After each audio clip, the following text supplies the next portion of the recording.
Hello friends समस्त को job education official channel स्वागत। तो पे देखो ईपीडी भुवनेश्वर जो पे भी रिटर्न एग्जाम देते होमगार्ड में बर्तमान आप रोल नंबर पलि आसी जो पे भी क्वालिफाई कर रिटर्न में। तो बर्तमान रोल नंबर हिसाब से आप सर्ट लिस्टेड होती पे देखिपे। तो आपने चाहिए रोल नंबर आप अच्छे ना चेक करेंगे।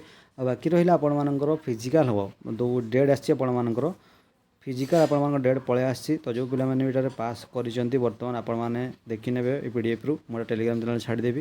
यदि आपर ना रोचे ताहले आपर फिजिकाल जो हम बर्तमान 16/7/2025 तारीख में आपर फिजिकाल जाऊँगी जोटा कि ओएसएपी 7th बाटालियन ग्राउंड में आपर 7टा समय आपर हम। तो यहाँ हूँ आप केवल क्वालिफाइंग नेचर कौन मार्क ना। तो यहाँ आप फिजिकाल जाऊँगी जो पे भी भुवनेश्वर पकईते होमगार्ड रिटर्न देते जो पे पास कले। बर्तमान आपर 16 तारीख परदिन आपर परीक्षा हम जोटा कि फिजिकाल हम आपर फिजिकाल केवल आपंकर अच्छी चलवा और जो रनिंग टी अच्छी आपर प्रथम पुओ पिला अच्छी 800 मीटर रनिंग बा चलवा 10 मिनट आप पहुँचा पड़ो।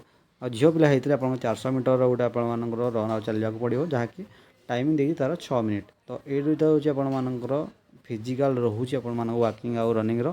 तो यहाँ रहा बड़ अपडेट आपर यूपीडी भुवनेश्वर जो पे भी पास कर साथी मैंने अच्छे सेयार करते भिडियो। बाकी रहा आपर फिजिकाल 16 तारीख में आपर 7टा समय आपर ओएसएपी 7th बाटालियन ग्राउंड आपने से पहुँचे। तो ये बड़ अपडेट जहाँ भी अपडेट सर्वप्रथम जानापी चैनल को सब्सक्राइब निहाती रखूँ जहाँ भी अपडेट आसी सर्वप्रथम आप जानीपारे। धन्यवाद।